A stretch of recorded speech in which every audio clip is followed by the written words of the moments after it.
સો હું હમણાં અહીંયા બેલ્ટ પહેરીને આવ્યો હતો. એકચ્યુઅલી મને છે ને અહીંયા બેકમાં મિડલમાં બહુ પેઇન થતું હતું, એટલે અહીંયા ફિઝિયોથેરાપીનો એક સેન્ટર છે, દેવ ફિઝિયોથેરાપી કરીને, કલ્પવૃક્ષ કોમ્પ્લેક્સ, વડોદરા, ગોત્રી. હવે જનરલી તો આપણને એમ થતું હોય છે કે ગામડે હોય તો અહીંયા ટચક્યું પડ્યું તો કોઈ ભાંગી આપે, ઓડિયાટું પડ્યું તો કોઈ ભાંગી આપે, તો એવી વસ્તુઓ ત્યાં તમને કોઈ એક્સપર્ટ આપણે ઓળખતા હોય બધા તો મળી જાય. પણ જયારે મોટા સિટીમાં કે જઈએ અને ત્યાં આપણે રહેતા હોય ત્યારે આપણને ખબર નથી હોતું કે આવા પ્રોબ્લેમ કઈ ભંગતો નથી થયો હાડકામાં, છતાં પણ પેઇન થાય છે તો જવું ક્યાં? અને તમે ડોક્ટર પાસે જાઓ તો એ તમને પેઇન કિલર આપી દે.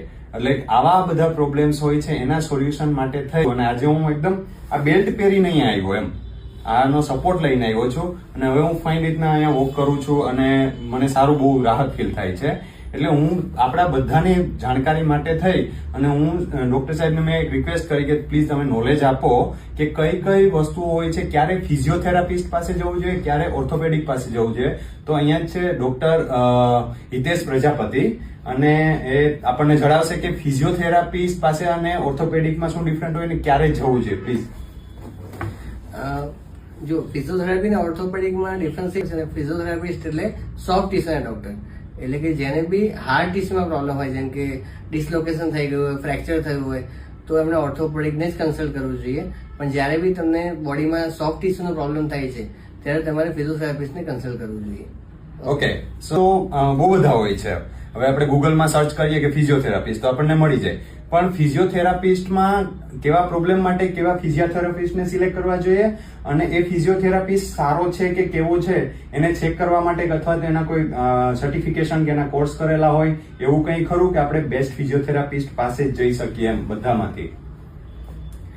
ફિઝિયોથેરાપીમાં એવું છે કે તમારે સૌથી પહેલી વસ્તુ તો એ સારી એવી રેકોગ્નાઇઝ યુનિવર્સિટીમાંથી પાસ થયેલો હોવો જોઈએ.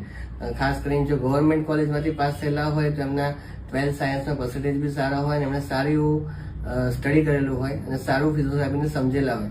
ફિઝિયોથેરાપી એક આર્ટ વર્ક છે, એટલે એમાં સારો એક્સપિરિયન્સ બી જરૂરી છે. એટલે એક્સપિરિયન્સ ફિઝિયોથેરાપિસ્ટ પાસે તમે જાઓ એ અગત્યનું છે, પોસ્ટ ગ્રેજ્યુએટ ફિઝિયોથેરાપિસ્ટ પાસે જાઓ એ અગત્યનું છે, અને તમે એ લોકો જે બી ફિઝિયોથેરાપિસ્ટ પાસે જાઓ છો એનો તમે રિવ્યુઝ અને બીજાને પૂછીને બી તમે જઈ શકો છો. ઓકે, તો જ્યારે પણ આપણે કોઈ ફિઝિયોથેરાપિસ્ટ પાસે જઈએ તો ફિઝિયોથેરાપિસ્ટ કોઈ પણ ના હોવો જોઈએ, થોડું બેકગ્રાઉન્ડ વર્ક પણ કરવું જરૂરી છે કે જેનાથી એનો પાછળનો એક્સપિરિયન્સ કેટલો રહ્યો છે. જેમ સાહેબે કીધું એમ કે ગૂગલ ઉપર છે કે સોશિયલ મીડિયા ઉપર તમે જોઈ શકો છો કે એના રિવ્યુઝ શું છે, અને કોઈ પર્સન તમને જો વધારે પર્સન ટુ પર્સન આપણને ફીડબેક આપે કે અહીંયા સારું હશે તો પણ બેસ્ટ છે.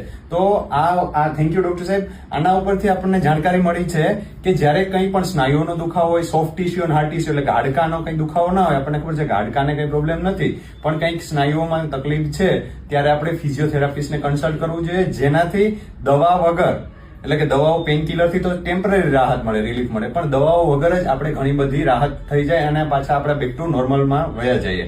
Thank you.